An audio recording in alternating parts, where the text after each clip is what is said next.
Hey everyone, welcome back. Hope you're doing good. So, we're continuing our reading of Federalist Papers. It's been awesome. We're in Alexander Hamilton's essay still, picking up on page 51. There are rights of great moment to the trade of America, which are rights of the Union. Okay, so rights of the Union and words concerning trade, okay? I allude to the fisheries, to the navigation of the lakes, and to that of the Mississippi. The dissolution of the Confederacy would give room for delicate questions concerning the future existence of these rights, which the interest of more powerful partners would hardly fail to solve to our disadvantage. The disposition of Spain with regard to the Mississippi needs no comment. Dang, so Spain even was thinking about the Mississippi. France and Britain are concerned with us in the fisheries. Okay, look at that. France and Britain are looking at the, fisheries and getting a little bit jelly and view them as of the utmost moment to their navigation. They, of course, would hardly remain long indifferent to that decided mastery of which experience has shown us to be possessed in this valuable branch of traffic, and by which we are able to undersell those nations in their own markets. What more natural than they should be disposed to exclude from the list such dangerous competitors? So, excluding dangerous competitors from the list, this is interesting. This branch of trade ought not to be considered as a partial benefit. Okay, so partial benefit? All the navigating states may, in different degrees, advantageously participate in it, and under circumstances of a greater extension of mercantile capital would not be unlikely to do it. As a nursery of seamen, oh, that's cool, a nursery of seamen or when time shall have more nearly assimilated the principles of navigation in the several states, will become a universal resource. Okay, a universal resource. So yeah, the seas, fisheries for sure. Now, it's funny how today we have overfishing and destruction of coral reefs, and even people killing too many dolphins and whales. To the establishment of a navy, it must be indispensable. To this great nation object, a navy union will contribute in various ways. Okay, a navy. Every institution will grow and flourish in proportion to the quantity and extent of the means concentered. Oh, that's a funny word. Concentered. Because it looks like it says concentrated, but it doesn't. Concentered towards its formation and support. Okay, so they're going to grow, flourish, but they will only grow in proportion to the actual quantity and extent of support that they have. Right? Okay, I gotcha. Makes sense, right? A navy of the United States, as it would embrace the resources of all, is an object far less remote than a navy of any single state or partial confederacy, which would only embrace the resources of a part. It happens indeed that different portions of confederated America possess each some peculiar advantage. Well, yeah. I mean, of course, everyone's got their own peculiar advantage, right? For this essential establishment, the more southern states furnish in greater abundance certain kinds of naval stores, tar, pitch, and turpentine. Okay, so the southern states have these raw materials they need for a strong, naval force. Tar, pitch, and turpentine. Their wood for the construction of ships is also of a more solid and lasting texture. You know what? It's amazing that back then you really had to know those finer details of the types of materials you need to build a ship, right?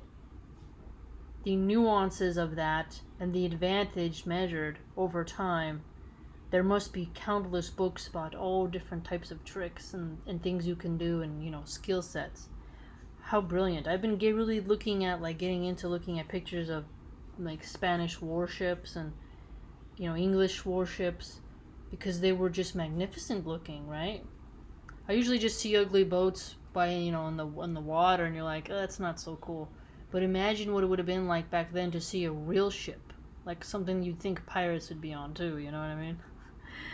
The difference in the duration of the ships of which the navy might be composed, if chiefly constructed of southern wood, would be of signal importance. So only constructing them from that Pacific area. Either in the view of naval strength or of national economy. Okay, so naval strength, national economy. Some of the southern and of the middle states yield a greater plenty of iron. Okay, iron. And of better quality. That's interesting. I wonder how they measure the quality of iron. Seamen must chiefly be drawn from the northern hive. Look at that. So he's pinpointing a spot for us geographically on where they will recruit such people. The necessity of naval protection to external or maritime commerce, and the conduciveness of that species of commerce to the prosperity of a navy. Okay, so that type of commerce, of sourcing the raw materials, will lead to the prosperity of your navy, essentially. Knowing such finer details, right? Are points to manifest to require a particular elucidation. Yes, definitely. You just pointed that out with the iron quality and wood quality. They, by a kind of reaction, mutually beneficial, promote each other. Okay, so notice this.